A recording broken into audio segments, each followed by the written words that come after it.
वक्रतुंड महाकाय सूर्यकोटि समप्रभा निर्विघ्नं कुरु मे देव सर्वकार्येषु सर्वदा।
अब हम करने जा रहे हैं प्रश्नावली 1.1 का सवाल नंबर 4 एक्सरसाइज 1.1 का क्वेश्चन नंबर 4।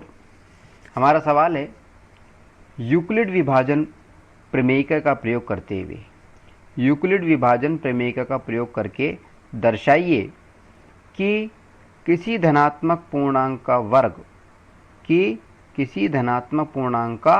वर्ग यानी स्क्वायर किसी पूर्णांक m के लिए या तो वो 3m होगा या 3m प्लस 1 होगा, 1 के रूप का होता है।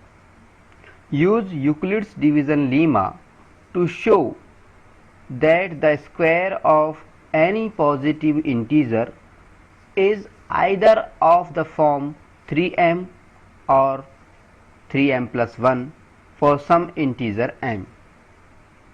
ठीक, ये जो सवाल है इसके अंदर हमें क्या करना है, प्रदर्शित करना है, शो करना है, दर्शाना है कि कोई भी धनात्मक पूर्णांक हो, अगर हम उसका वर्ग करें तो वो या तो 3m के रूप में आएगा या 3m प्लस 1 के रूप में आएगा।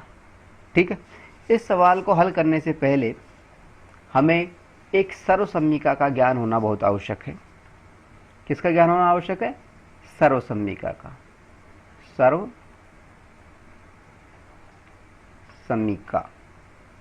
सर्वसम्मिका को अंग्रेजी में हम बोलते हैं आइडेंटिटी।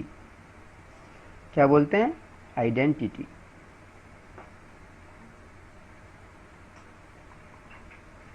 आइडेंटिटी, सर्वसम्मिका या आइडेंटिटी होती क्या चीज है, पहले तो इस बात को समझ लिया हम। सर्वसम्मिका या आइडेंटिटी का मतलब हमारा होता है, अगर हम इसको अंग्रेजी में लिखें तो उसका होगा an equation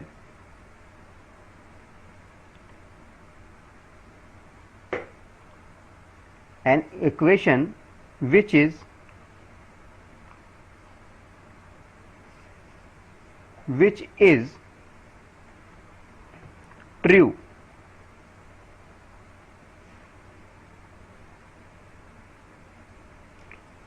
for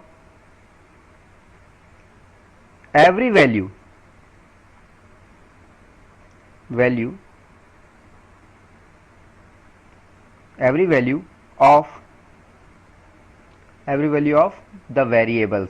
of the variables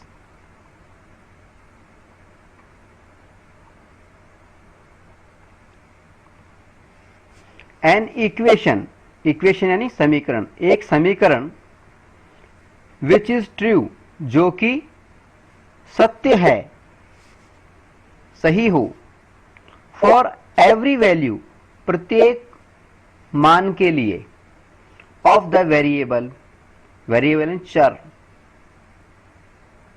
चर के प्रत्येक मान के लिए सत्य हो। इसको हिंदी में हम लिखना चाहेंगे तो इस तरह लिखेंगे, एक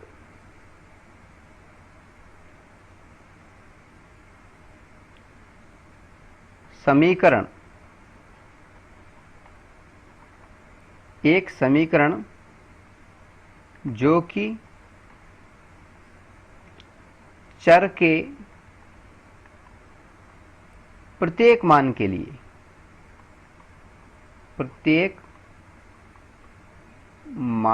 लिए सत्य हो।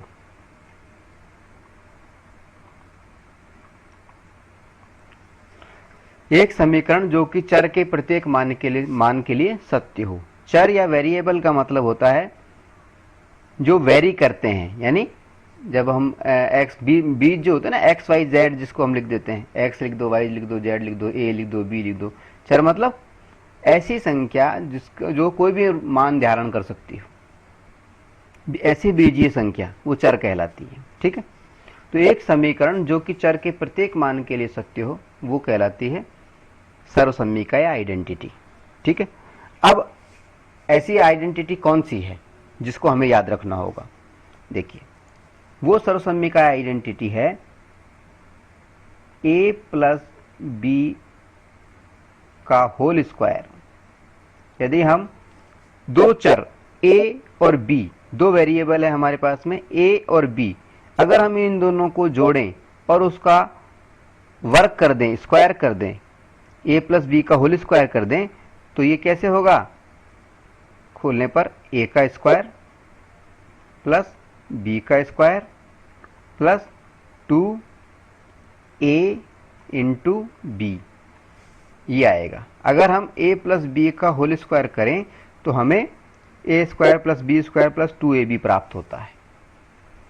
ठीक है, तो ये जो सर्वसम्मिका है, ये जो समीकरण है, ये चर के प्रत्येक मान के लिए सत्य है, यानी a और b का कोई भी मान रख दें, सभी मानों के लिए ये सही है। इसलिए हम इसको कहते हैं आइडेंटिटी, मैथमेटिकल आइडेंटिटी, गणितीय सर्वसम्मिका। ठीक है, तो इस सवाल को हल करने से पहले हमें एक गणितीय सर्वसम्मिका की आवश्यकता पड़ेगी, और वो गणितीय सर्वसम्मिका कौन सी है? वो ये है a प्लस बी का whole square equal to a square plus B square plus 2ab। ठीक है, तो ये तो बात हो गई हमारी सर्वसम्मिका की। अब हम बात करते हैं सवाल की। सवाल में हमसे कहा गया है कि किसी धनात्मक पूर्णांक का वर्ग किस किस रूप में होता है? या तो वो होता है 3m के रूप में, या होता है 3m प्लस 1 के रूप में।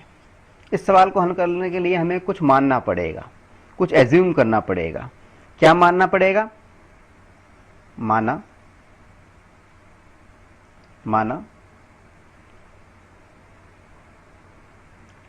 धनात्मक पूर्णांक पॉजिटिव इंटीजर, माना धनात्मक पूर्णांक पॉजिटिव इंटीजर है क्या? a। ठीक है, तथा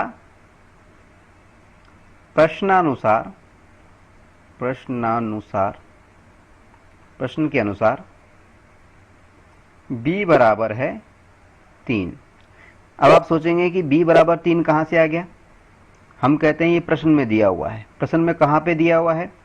देखिए, हमसे कहा गया है कि जो भी धनात्मक पूर्णांक है वो किस रूप में होगा?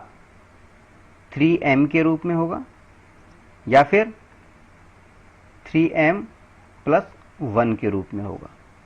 ठीक है, ये हमसे प्रश्न में कहा गया है। अब हम गौर करते हैं किसके ऊपर, यूक्लिड डिवीजन लीमा के ऊपर, उसका जो समीकरण उसके ऊपर। वो क्या होता है, वो होता है B Q plus R equal to A. इसमें क्या है, बी क्या है, इस क्यू का गुणांक है। क्या है, गुणांक, यानी गुणांक को हम अंग्रेजी में बोलते हैं कॉफिशिएंट। ठीक है, गुणा वाला अंक, वो अंक जो कि गुणा हो रहा है। तो क्यू से क्या गुणा हो रहा है, गुणांक यानी कॉफिशिएंट क्या है, बी। अब हमें यहां पर क्या है, एम का गुणांक क्या है, 3। इस एम का गुणांक क्या है, 3।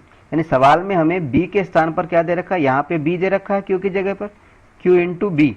तो बी के स्थान पर यहाँ पर हमने प्रयोग किया 3 का, इसलिए हमने बी बराबर 3 लिख दिया। ठीक है, समझ में आ गया होगा कि बी बराबर 3 आया कहाँ से। ठीक है, ये तो हो गया बी का कहाँ से आया। तो हमने शुरुआत की सवाल की किस तरह से, कि माना धनात्मक पूर्णांक है a तथा प्रश्नानुसार b बराबर है 3। अब यूक्लिड डिवीजन लीमा के अनुसार आता है, यूक्लिड डिवीजन लीमा के अनुसार, यूक्लिड डिवीजन लीमा के अनुसार वो क्या है, यूक्लिड डिवीजन लीमा वो है हमारी B Q plus R equal to A. यानी इसमें हम मान रख देते हैं, और इसमें क्या कहता है, इसमें लीमा के अंदर क्या होता है, आर का जो मान होता है उसकी विशेषता क्या है, आर का मान हमेशा बड़ा होता है बी से, हमेशा बी से छोटा होता है, और बड़ा होता है 0 से या फिर उससे बराबर होता है। ठीक है, अब हम मान रख देते हैं यूक्लिड डिवीजन लीमा के अंदर। बी के स्थान पर कितना लिख दिया हमने, 3, क्यू की जगह पे क्यू लिख दिया, प्लस आर के स्थान पर कितना लिख दिया, आर कितना दे रखा है, आर की विशेषता क्या है, कुछ पता नहीं है, आर को यूं की रहने दो, ए। इसके बाद में यहां पर हमें आर की विशेषता पता पड़ेगी, यहां पर हम बी की जगह पे लिख दिया हमने 3, यानी आर 3 से छोटा होगा, और दूसरी बात 0 से या तो बड़ा होगा या उसके बराबर होगा।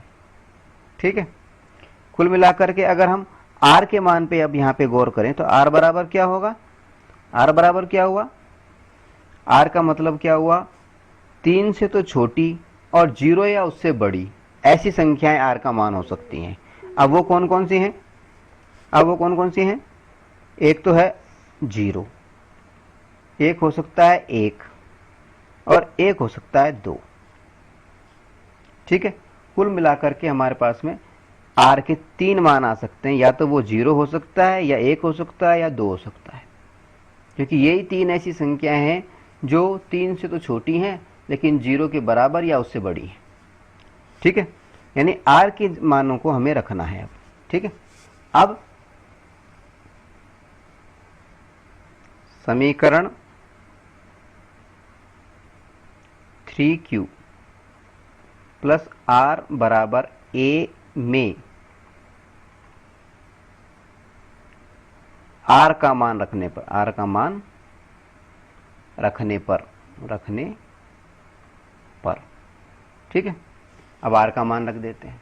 तो आर का मान रखेंगे तो क्या होगा, अगर हम रखते हैं आर बराबर 0, सबसे पहले आर बराबर 0 रखने पर, तो आर बराबर 0 रखा तो ये क्या हो गया, 3q क्यों आ गया, प्लस आर के स्थान पे हमने 0 लिख दिया बराबर a। 0 का कोई मतलब नहीं होता इसको, इसलिए हम लिख सकते हैं 3q बराबर a। ठीक है, अब इसी तरह से यदि हम r बराबर 1 रखने पर, r बराबर 1 रखने पर क्या हो जाएगा, 3q तो यूं कहीं हो, प्लस r की जगह पर 1 रख दिया बराबर a, ये आ गया। ठीक है, इसी तरह से r बराबर 2 रखने पर, r बराबर 2 रखने पर ये क्या हो जाएगा, 3q तो यूं कहीं हो, और r के बराबर 2 का मतलब प्लस 2 बराबर a। ठीक है, यानी समीकरण 3q प्लस आर बराबर ए में आर के जो तीनों मान हैं उनको अगर हम रखते हैं तो हमें 3 नए समीकरण प्राप्त हो जाते हैं। एक तो ये 3q प्लस 1 3q बराबर ए, एक प्राप्त होता है 3q प्लस 1 बराबर ए, और एक प्राप्त होता है 3q प्लस 2 बराबर ए। ये तो हमें प्राप्त हो गए। ये है धनात्मक पूर्णांक। ए क्या है? एक पूर्णांक है, तो ये पूर्णांकों के मान है। अब हमारा सवाल क्या है? हमारा सवाल है कि धनात्मक पूर्णांकों का वर्ग की बात कर रहे हैं, धनात्मक पूर्णांकों के वर्ग की बात हम लोग कर रहे हैं। तो हमें अब क्या करना है?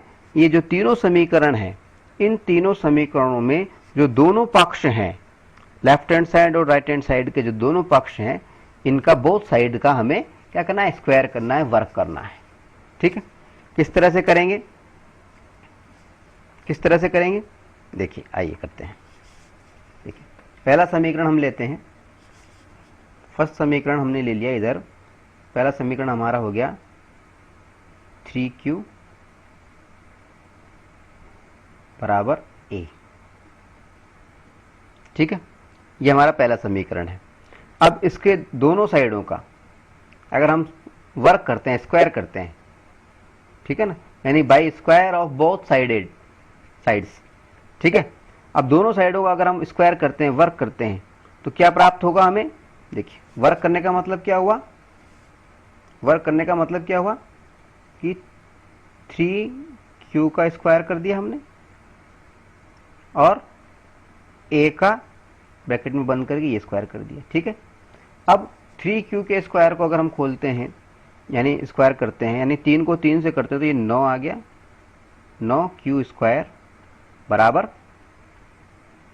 क्या हो गया? a square. ठीक है, अब ये जो 9 है, इस 9 को हम इस तरह से लिख सकते हैं। 9 में से हम मान लीजिए हम 3 इंटू 3 लिख दें, या इसमें से 3 कॉमन ले लें। 3 हमने कॉमन ले लिया, यानी बाहर ले लिया, और तो अंदर क्या बच जाएगा? 3 का भाग लगाना, 3 3 9, 3q स्क्वायर बराबर a स्क्वायर। ठीक है, अब हम क्या करते हैं? ये जो ब्रैकेट के अंदर 3q स्क्वायर लिखा है, इस 3q स्क्वायर की जगह पर हम लिख देते हैं m। क्या लिख देते हैं? m। m लिखने पर क्या हो जाएगा? ये हो जाएगा 3m बराबर a स्क्वायर। ठीक है, यहां पर m जो है, m क्या है? m का मान क्या है? सभी के लिए, यानी फॉर ऑल। ये फॉर ऑल का चिन्ह होता है, v उल्टा बनाकर इसको क्रॉस कर देते हैं। फॉर ऑल m का जो मान होता है वो सभी के लिए, यानी for all m equals to क्या है? क्या हुआ? जो ब्रैकेट में थी संख्या वो देखिए, 3q स्क्वायर, 3q स्क्वायर, इस तरह से लिख दिया। ठीक है, तो हमारी जो पहली बात थी कि धनात्मक पूर्णांक का वर्ग करने पर हमें क्या प्राप्त होता है? 3m। देखिए क्या प्राप्त होता है? 3m प्राप्त हो रहा है कि नहीं हो रहा है? a स्क्वायर मतलब धनात्मक पूर्णांक का वर्ग जो है क्या हो गया? 3m के रूप में हो गया। तो पहली बात तो हमारी सिद्ध हो गई। ठीक है, पहला समीकरण हमने सिद्ध किया, और पहले समीकरण को जब हम सिद्ध करके हल किया तो हमारे को पहली जो बात थी, यानी वर्ग जो था पहले धनात्मक पूर्णांक का, वो हो गया 3m। ठीक है, अब हम लेते हैं दूसरा समीकरण। हमारा दूसरा समीकरण क्या था? हमारा दूसरा समीकरण था, जब हमने r का मान 1 रखा था तो हमें प्राप्त हुआ था 3q प्लस 1 बराबर a। ठीक है, अब हमें दोनों पक्षों का, बोथ साइड्स का हमें क्या करना है? वर्क करना है, स्क्वायर करना है। तो क्या होता है बोथ साइड्स का वर्क करने पर? यहाँ लिख देंगे हम दोनों पक्षों का वर्क करने पर। तो ये क्या हो जाएगा? ये हो जाएगा 3q प्लस 1 का होल स्क्वायर बराबर a का होल स्क्वायर। ठीक है, जब हम 3q प्लस 1 बराबर का होल स्क्वायर इसको खोलेंगे तो इसके लिए हमें सर्वसम्मी याद रखनी पड़ेगी। सर्वसम्मी तो यहाँ पे हम लिख देते हैं सर्वसम्मी यानी आइडेंटिटी a प्लस बी का होल स्क्वायर बराबर a square plus B square plus 2 into A into B 2ab, ठीक है, के अनुसार, के अनुसार, ठीक है। यानी इसके अनुसार इसको जब हम खोलते हैं तो क्या होता है, देखिए 3q ये हो जाएगा, ए स्क्वायर की जगह पर, ए की जगह पर 3q लिखा हुआ है ना यहाँ पे, तो 3q स्क्वायर प्लस बी की जगह पे 1 लिखा हुआ है तो 1 स्क्वायर प्लस 2 यूं क्यों आ जाएगा, ए की जगह पर क्या लिखा हुआ है 3q लिख दिया, इंटू बी की जगह पर क्या लिखा हुआ है 1, तो इसको 1 लिख दिया, ठीक है। अब 3q स्क्वायर का स्क्वायर का जब हम करेंगे तो 3 तिया 9, तो ये खोलने पर हो जाएगा 9q स्क्वायर प्लस 1 का स्क्वायर 1 ही होता है, प्लस 2 को 3 से गुणा करेंगे तो 6 हो जाएगा, 3 दूनी 6, 6q को 1 से करेंगे तो 6q का 6q ही रह गया, ठीक है। तो हमारे पास में हो गया 9q square plus 1 plus 6q। अब हम क्या करते हैं, इसमें q वालों को तो पास में लिख लेते हैं, यानी हम इसको लिख लेते हैं 9q स्क्वायर प्लस 6q, इनको तो एक साथ लिख लेते हैं, और एक जो था उसको अलग से प्लस 1 लिख दिया, यानी इसको हम एक ब्रैकेट में एक को एक साथ मान लिया इनको। अब इसमें से हमने 3 कॉमन ले लिया, 3 कॉमन लिया तो ये हो गया, 3 कॉमन ले लिया तो ये हो गया 3q square plus 2q plus 1, ठीक है। अब ये जो ब्रैकेट के अंदर जो है 3q स्क्वायर प्लस 2q, इसकी जगह पर हमने लिख दिया m, तो ये हमारे पास में आ गया 3m प्लस 1, ठीक है, इक्वल्स टू ए स्क्वायर।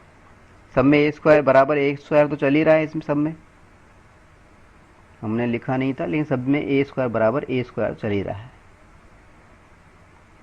ठीक है। अच्छा, यहां पर m क्या है, 3m प्लस 1 बराबर ए स्क्वायर, यानी m क्या है यहां पे, m सभी के लिए, for all m equals to क्या है, वो है 3q स्क्वायर प्लस 2q, जो कि ब्रैकेट के अंदर मौजूद था, ठीक है। तो हमारे को सवाल में क्या कहना था, सवाल क्या कह रहा था हमारा कि धनात्मक पूर्णांक का वर्ग, धनात्मक पूर्णांक क्या था a का वर्ग यानी a स्क्वायर किस रूप में होता है, 3m वाला तो पहले बता ही दिया, अब आ रहा है 3m प्लस 1 के रूप का होता है। तो देखिए 3m प्लस 1 का रूप आया है कि नहीं आया, 3m प्लस 1 का रूप आ गया, तो ये भी सिद्ध हो गया। तो 2 समीकरण करे, 2 बात सिद्ध हो गई। अब बात कर रहे हैं हम तीसरे समीकरण की। हमारा तीसरा समीकरण क्या था, तीसरा समीकरण था जिसमें हमने r बराबर 2 रखा था, वो समीकरण हमारा था 3q प्लस 2 बराबर a, ठीक है। अब दोनों पक्षों का वर्ग करेंगे तो वही वाली बात है, 3q प्लस 2 इसका होल स्क्वायर हो गया बराबर a का होल स्क्वायर हो गया, ठीक है। अब वापस से लिखेंगे हम सर्वसमीका यानी आइडेंटिटी a प्लस बी का होल स्क्वायर बराबर a square plus B square plus 2a into B के अनुसार, के अनुसार, इसके अनुसार क्या है, ये हमारा हो गया a का वर्ग करना है, a क्या है इसके अंदर 3q, तो यानी 3q का वर्ग प्लस b यानी b क्या है 2 का वर्ग प्लस 2 इंटू a कितना है 3q इंटू b कितना है 2, ठीक है। अब इसको जब हम खोलते हैं, इसको जब हम आगे खोलेंगे तो ये क्या हो जाएगा 3q का स्क्वायर, 3q का स्क्वायर कितना हो गया 3q यानी 3 तिया 9q प्लस ये हो गया हमारा 2 इंटू 2 4 प्लस ये हो गया हमारा 2 दूनी 4, 4 तिया 12 यानी 12 क्यू। ठीक है, अब हमने क्या किया, क्यू क्यू को एक साथ रख लिया, यानी हमने लिख दिया 9 Q square plus 12 Q plus 4। ठीक है, अब 9 क्यू स्क्वायर, अब ये जो 4 आया, इस 4 को हमने लिख दिया किस तरह से, इसको हमने लिख दिया 9 Q square plus 12 Q plus 3 plus 1। इस 4 की जगह हमने 3 प्लस 1 लिख दिया, इसको 4 को 3 प्लस 1 भी लिख सकते हैं हम। ठीक है, अब हमने क्या किया कि ये जो 3 है 9 Q square plus 12 Q plus 3, इसमें से हमने 3 कॉमन ले लिया। ठीक है, और फिर क्या आया, 3 कॉमन लेने पर 3 तिया 9, यानी ये आ गया 3 क्यू स्क्वायर प्लस 3 चौक 12, 4 4 क्यू प्लस 1, और ये बाहर वाला प्लस 1 यूं क्यों रह गया। ठीक है, अब हमने क्या किया, ये जो अंदर ब्रैकेट के अंदर 3 Q square plus 4 Q plus 1 है, इसके स्थान पर हमने लिख दिया m। ठीक है, तो ये हमारा हो गया 3m plus 1 equals to A square. ठीक है, सब में ए स्क्वायर आगे लगा हुआ है। ठीक है, अब m क्या है, m है फॉर ऑल, सभी के लिए। m बराबर क्या है, m बराबर है 3 Q square plus 4 Q plus 1, यानी जो ब्रैकेट में हमने लिख रखा था ना m का, जिसके स्थान पर हमने m लिखा है, वो सभी के लिए m बराबर 3 Q square plus 4 Q plus 1 है। अब हमारे सवाल में क्या कहा गया था, हमारे सवाल में यही कहा गया था कि किसी भी धनात्मक पूर्णांक का वर्ग, अब धनात्मक पूर्णांक था a, अब a का वर्ग यानी a स्क्वायर किस रूप में होता है, 3m प्लस 1 के रूप में। हुआ कि नहीं हुआ, हो गया ना। तो इसलिए इति सिद्धम लिख सकते हैं, आंसर लिख सकते हैं इति सिद्धम। ठीक है, ये हो गया। अब हम करने जा रहे हैं प्रश्नावली 1.1 का सवाल नंबर 5, यानी एक्सरसाइज 1.1 का क्वेश्चन नंबर 5। हमारा सवाल है, यूक्लिड विभाजन प्रमेय का प्रयोग करके दर्शाइए कि किसी धनात्मक पूर्णांक का घन, घन यानी क्यूब 9m, 9m प्लस 1 या 9m प्लस 8 के रूप का होता है। क्या दर्शाना है हमें कि कोई भी धनात्मक पूर्णांक हो, उसका जो घन है, क्यूब जो है, वो या तो 9m के रूप में होगा, या 9m प्लस 1 के रूप में होगा, या 9m प्लस 8 के रूप में होता है। ठीक है, use Euclid division lemma to show that the cube of any positive integer is of the form 9m, 9m plus 1 और 9m plus 8। ठीक है, अब इस सवाल को हम किस तरह से करते हैं, देखिए इस सवाल के अंदर, इस सवाल को करने से पहले हमें एक अन्य आइडेंटिटी की जानकारी होनी जरूरी है। आइडेंटिटी यानी सर्वसम्मिका की जानकारी होना आवश्यक है। अब वो सर्वसम्मिका कौन सी है, सर्वसम्मिका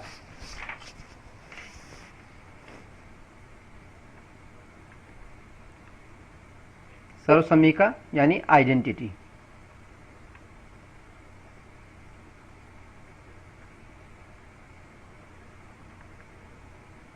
सर्वसम्मिका या आइडेंटिटी, सर्वसम्मिका या आइडेंटिटी का मतलब क्या होता है, इसको हम अंग्रेजी में लिखते हैं an equation, EQUATION, an equation यानी एक समीकरण विच इज यानी जो कि ट्रू, जो कि सत्य हो, फॉर एवरी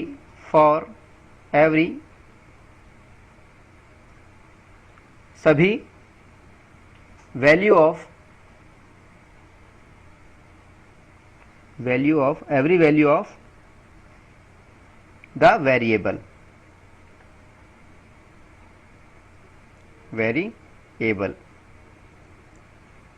सर्वसम्मी का आइडेंटिटी क्या होती है? An equation which is true for every value of variable. Hindi में हम इसको लिखेंगे एक समीकरण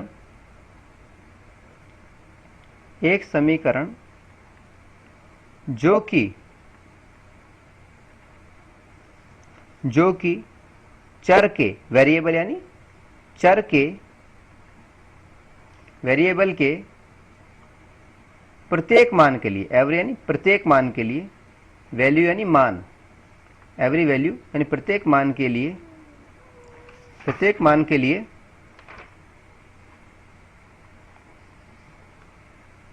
सत्य हो। एक समीकरण जो कि चर के प्रत्येक मान के लिए सत्य हो, वो क्या कहलाता है? वो कहलाती है हमारी सर्वसम्मिका या आइडेंटिटी। ठीक है, तो ये जो सवाल है, इस सवाल के अंदर हमें एक आइडेंटिटी का नॉलेज जरूरी है। और वो आइडेंटिटी क्या है? वो आइडेंटिटी है कि a प्लस बी, यदि हमारे पास में दो चर हैं और अगर हम उनको जोड़ देते हैं और उसका अगर हम घन निकालते हैं यानी क्यूब निकालते हैं, यानी पावर 3 कर देते हैं, होल क्यूब, तो क्या आना चाहिए? क्या आता है? वो आता है a का 3 प्लस b का 3 प्लस हम लिखते हैं ab plus ab, 3ab plus 3ab, इसके अंदर a का स्क्वायर, इधर b का स्क्वायर, यानी आइडेंटिटी क्या है? सर्वसम्मिका क्या है? a प्लस b का होल क्यूब बराबर क्या होता है? a का क्यूब प्लस b का cube plus 3a square b plus 3ab square. ठीक है, तो ये आइडेंटिटी हमें याद होनी चाहिए इस सवाल को करने के लिए। ठीक है, ये गणितीय सर्वसम्मिका हमें मालूम होनी चाहिए। अब हम बात करते हैं सवाल की। ठीक है, हमारा सवाल क्या है?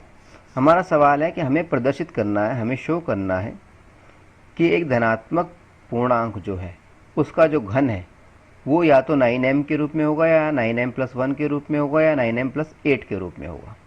ठीक है, अब कैसे करेंगे इस सवाल को? सबसे पहले हमें कुछ मानना होगा, एज्यूम करना होगा।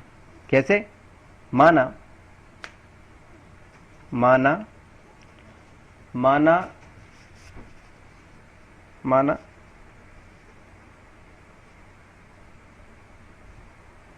धनात्मक पूर्णांक यानी पॉजिटिव इंटीजर धनात्मक पूर्णांक है क्या? a। ठीक, और प्रश्नानुसार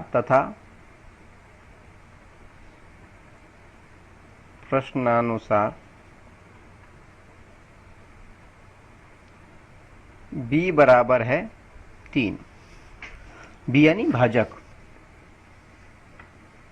डिवाइजर। अब b बराबर 3 आ कहां से गया?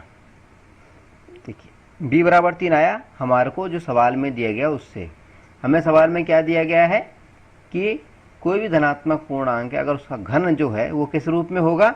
वो होगा 9m के रूप में, या फिर होगा 9m प्लस 1 के रूप में, या फिर होगा 9m प्लस 8 के रूप में। यहां पर हम गौर करें कि ये जो m है, m का गुणांक क्या है? m का गुणांक है 9। कोफिशिएंट गुणांक यानी गुणा वाला अंक, कोफिशिएंट क्या है? 9। और अगर हम गौर करें यूक्लिड विभाजन प्रमेयिका पर, लीमा पर, तो वो क्या है? BQ प्लस R बराबर A, यानी Q का कोफिशिएंट क्या है? पूर्णांक का कोफिशिएंट क्या है Q का? वो है B। तो यहाँ B की जगह पर क्या है? 9, यानी M का जो गुणांक है वो है 9, इसलिए हमारे पास में B बराबर हम 9 रख सकते हैं। और इस 9 को हम 9 नहीं लिख के 3 इंटू 3 भी लिख सकते हैं, इसलिए हमने b बराबर 3 मान लिया। ठीक है, तो हमने लिखा माना धनात्मक पूर्णांक है a तथा प्रश्नानुसार b बराबर है 3। ठीक है, अब अतः यूक्लिड डिवीजन लीमा के अनुसार यूक्लिड डिवीजन प्रमेयिका के अनुसार क्या हो गया, ये हो गया B Q plus R equals to A. यहाँ पे आर की क्या विशेषता है, रिमाइंडर की क्या विशेषता है कि ये हमेशा बी से तो छोटा होता है और 0 से बड़ा होता है या उसके बराबर होता है। ठीक है, अब मान रख देते हैं, b की जगह पर क्या माना है हमने 3, तो ये हो गया हमारा 3q प्लस r की जगह पे हमें क्या रखना है, कुछ भी पता नहीं है अभी r के मान के बारे में। तो r की विशेषता क्या दे रखी है कि ये जो भी r होगा वो क्या है b, यानी b कितना था 3 से तो छोटा होगा और 0 से या तो बड़ा होगा या 0 के बराबर होगा। ठीक है, तो इस शर्त के हिसाब से r का मान क्या निकलेगा, r पर क्या हो सकता है 3 से छोटा और 0 या 0 से बड़ा, क्या क्या हो सकते हैं, वो हो सकते हैं r का मान हो सकता है या तो 0 होगा या 1 होगा या 2 होगा। ठीक है, यानी r के 3 मान हो सकते हैं, या तो 0 हो सकता है या 1 हो सकता है या 2 हो सकता है। ठीक है, अब हमें क्या करना है, अब हम लिख रहे हैं यूक्लिड डिवीजन समीकरण, जो भी समीकरण था, समीकरण 3q, कौन सा वाला समीकरण, ये वाला, इस समीकरण 3q प्लस r बराबर a में r के मान रखने पर, वैल्यू प्लेस करने पर, ठीक है, r का मान रख रहे हैं इस समीकरण के अंदर। तो सबसे पहले हम रख रहे हैं नंबर 1 r बराबर 0 रखने पर, तो ये क्या हुआ, r बराबर 0 रखने पर ये हो गया 3q प्लस r की जगह पे 0 रख दिया बराबर 1, यानी 0 का कोई मतलब नहीं है, यानी ये हो गया 3q बराबर a। ठीक है, तो पहली बात तो ये हो गई 3q बराबर a। अब नंबर 2 r बराबर 1 रखने पर, r बराबर 1 रखेंगे तो क्या आएगा, ये 3q plus 1 equal to a। ठीक है, और r बराबर 2 रखने पर क्या आएगा, r बराबर 2 रखने पर, तो ये आ गया 3q प्लस 2 बराबर a। यानी r के मान रखने पर इस समीकरण के अंदर हमें a के 3 संभावित मान प्राप्त होते हैं, a बराबर 3q, a बराबर 3q प्लस 1 और a बराबर 3q प्लस 2। a क्या है, एक कोई धनात्मक पूर्णांक है, पॉजिटिव इंटीजर है। ठीक है, अब हमारा सवाल क्या कहता है, तो हमारा सवाल कहता है कि धनात्मक पूर्णांक का घन 9m प्लस 1 या 9m प्लस 8 के रूप में होता है, 8 के रूप में होता है। यानी बात कर रहे हैं हम धनात्मक पूर्णांक के घन की, यानी धनात्मक पूर्णांक कौन से हैं, a बराबर जैसे 3q है, इधर a बराबर है 3q प्लस 1 और इधर है a बराबर 3q प्लस 2, यानी इनके घन की बात हो रही है। यानी अब हमें क्या करना होगा, प्रत्येक समीकरण का इनका घन करना पड़ेगा। ठीक है, अब एक एक करके हम तीनों समीकरणों का घन करके देखते हैं। ठीक है, सबसे पहले लेते हैं हम समीकरण नंबर 1, पहला केस ले रहे हैं समीकरण नंबर मान लीजिए 1 हमने रखा, तो समीकरण नंबर 1 क्या है, हमारा समीकरण नंबर 1 क्या है, वो है हमारा 3q बराबर ए। अब इसका हमें घन करना है, यानी 3q का हमें करना है ये घन, और इधर a का हमें करना है ये घन। ठीक है, 3q का घन करना है, क्यूब करना है, यानी 3 का क्यूब करेंगे पहले, फिर q का क्यूब करेंगे। 3 का क्यूब करा यानी 3 इंटू 3 इंटू 3। इसका मतलब क्या हुआ, 3 इंटू 3 इंटू 3। 3 का क्यूब का मतलब 3 इंटू 3 इंटू 3। तो 3 तिया 9 और 9 ती 27, यानी ये तो हो जाएगा 3 का क्यूब तो हो जाएगा 27, और इस q का क्यूब हो जाएगा q3 इक्वल्स टू AQ। ठीक है, ये हमें प्राप्त हो गया। अब ये जो 27Q3 लिखा हुआ है, जो 27Q3 लिखा हुआ है, इसको हम क्या लिख सकते हैं, इसमें से हम 9 कॉमन ले सकते हैं बाहर। 9 को हमने बाहर कॉमन ले लिया, और ये हो गया हमारा 3Q क्यूब बराबर AQ। ठीक है, अब हमने क्या किया, ब्रैकेट के अंदर जो चीज़ थी, ब्रैकेट के अंदर जो चीज़ थी यानी 3Q प्लस क्यूब, इसको हमने इसके स्थान पर इसको मान लिया हमने m रख दिया। ठीक है, तो ये हमारे पास में क्या हो गया फिर, ये तो ये हमारे पास में हो गया 9m इक्वल्स टू A3। यहाँ पे m क्या है, m जो है for all m equals to क्या है जो ब्रैकेट के अंदर था, 3q का क्यूब। ये फॉर ऑल का चिन्ह है, उल्टा v बनाकर उसको क्रॉस कर दो आप। तो फॉर ऑल सभी के लिए m बराबर क्या है, 3q का क्यूब।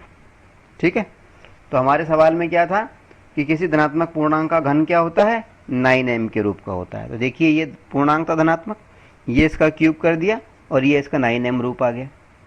ठीक है, तो ये हो गया हमारा समीकरण नंबर 1। अब हम बात करते हैं समीकरण नंबर 2 या केस 2 की।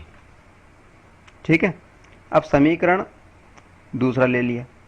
हमारा दूसरा समीकरण क्या था, जिसमें हमने r बराबर 1 रखा था, वो हमारा समीकरण था कि किस तरह से था हमारा, 3q प्लस 1 बराबर a।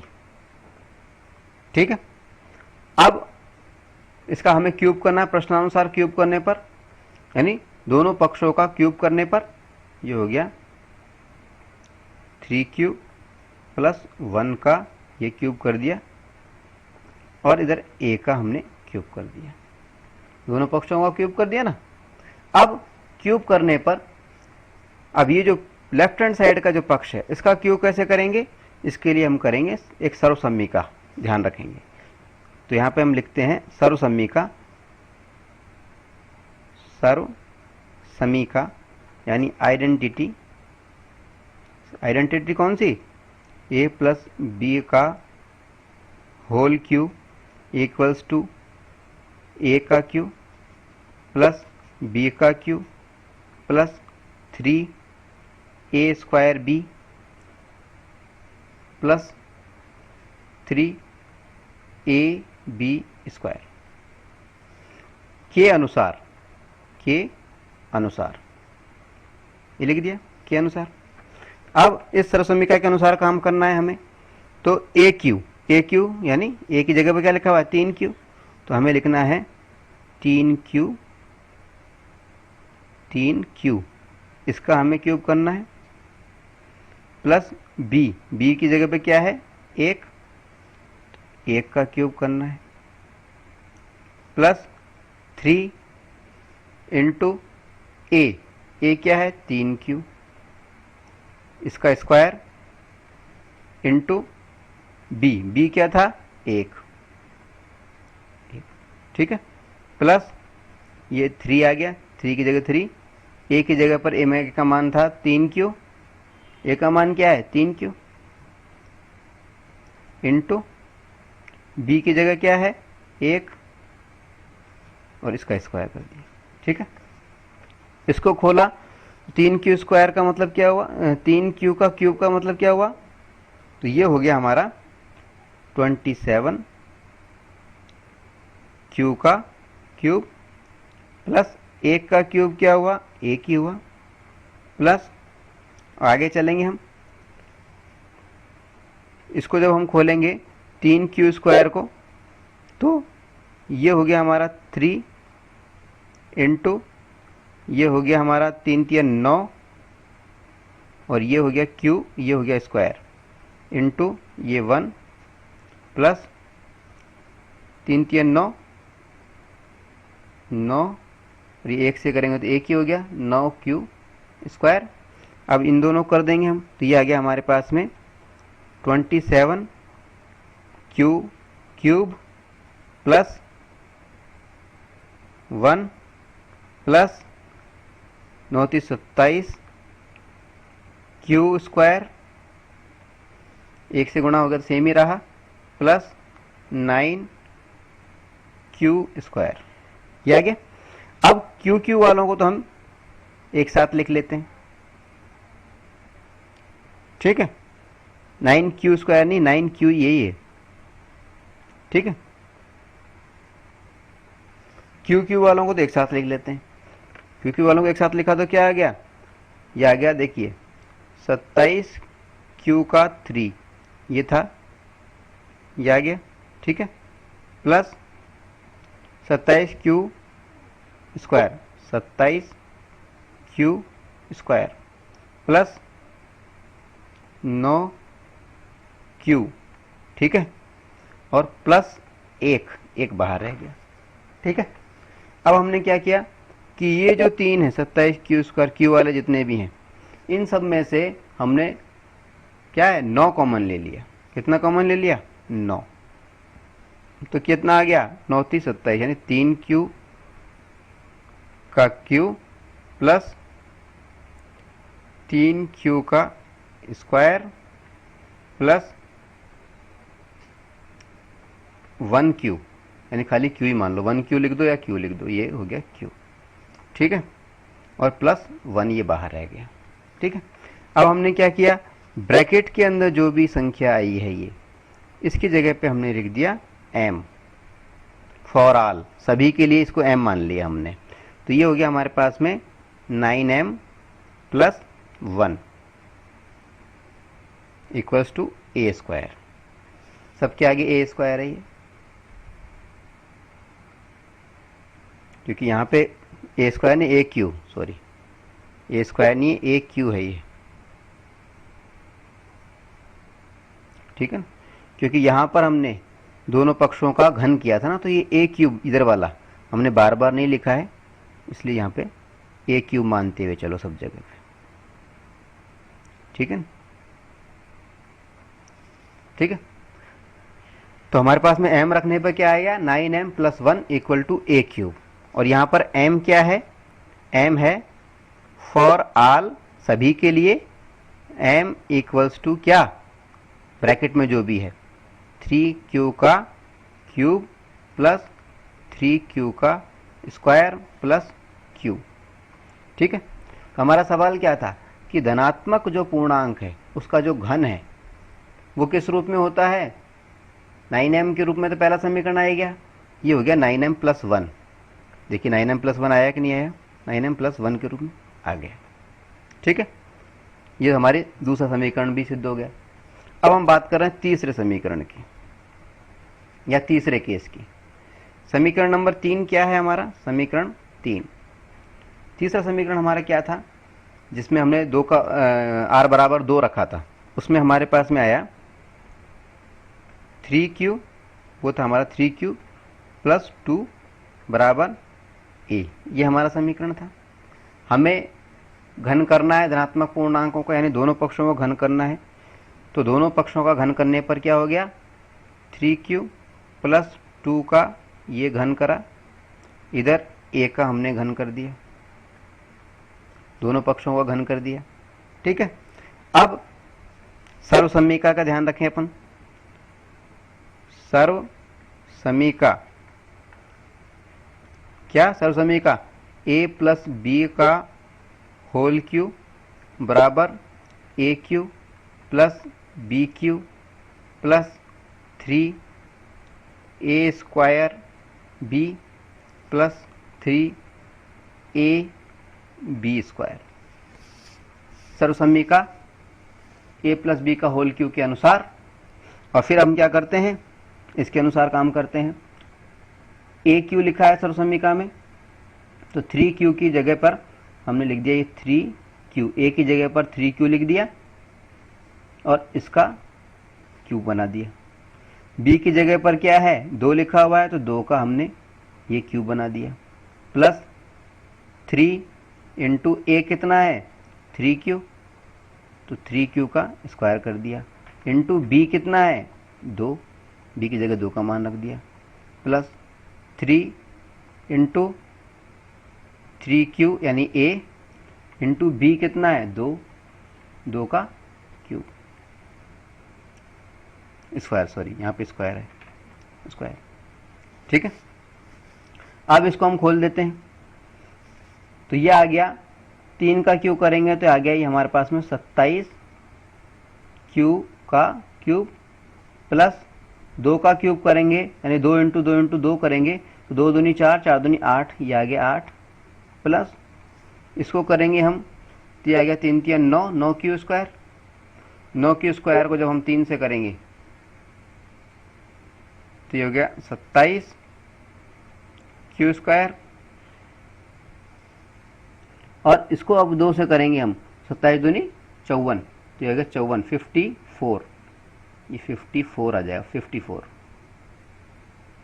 कितना आएगा 54, 54Q स्क्वायर हो गया, प्लस आगे चलेंगे अगर हम और आगे चलेंगे तो 3 3 9, 3 3 9 और 9 चौक 36, ये आ गया 36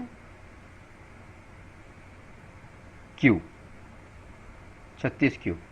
ठीक है, अब हम QQ वालों को एक साथ लिख रहे हैं, 36Q वालों को एक साथ लिखा हमने, तो ये आ गया 27Q का होल क्यूब, ये वाला ले लिया, इधर से फिर स्क्वायर वाला ले लिया, plus 54Q square plus 36Q plus 8। ठीक है, अब ये जो तीनों आए हैं 36Q का cube plus 54Q square plus 36Q, इसमें से हमने कॉमन ले लिया इसको 9 को, 9 को हमने कॉमन लिया तो क्या बचा हमारे पास में 9 3 27, 3Q का क्यूब बच गया, प्लस 9 6 54, 6Q स्क्वायर बच गया, प्लस 9 चौक 36 यानी 4Q बच गया, और प्लस 8 ये बाहर पहले से था ही। ठीक है, अब ये जो ब्रैकेट के अंदर जो संख्या आई है इसके स्थान पर रख दिया हमने m, तो हमारे पास में क्या प्राप्त हो गया 9m plus 8 equal to AQ। सब में AQ आगे इक्वल टू लगा हुआ है, हमने अलग अलग लिखा नहीं था। ठीक है, अच्छा अब ये m क्या है 9m में, m क्या है वो धनात्मक पूर्णांक है, और m का मतलब हुआ क्या फॉर ऑल, सभी के लिए m बराबर क्या है जो ब्रैकेट के अंदर संख्याएं लिखी हुई हैं 3Q का क्यूब प्लस 6Q का स्क्वायर प्लस 4Q। ठीक है, ये तो हो गया हमारा आंसर। तो किसी धनात्मक पूर्णांक का जो घन है वो आ गया ये 9m प्लस 8, इति सिद्धम। ठीक है।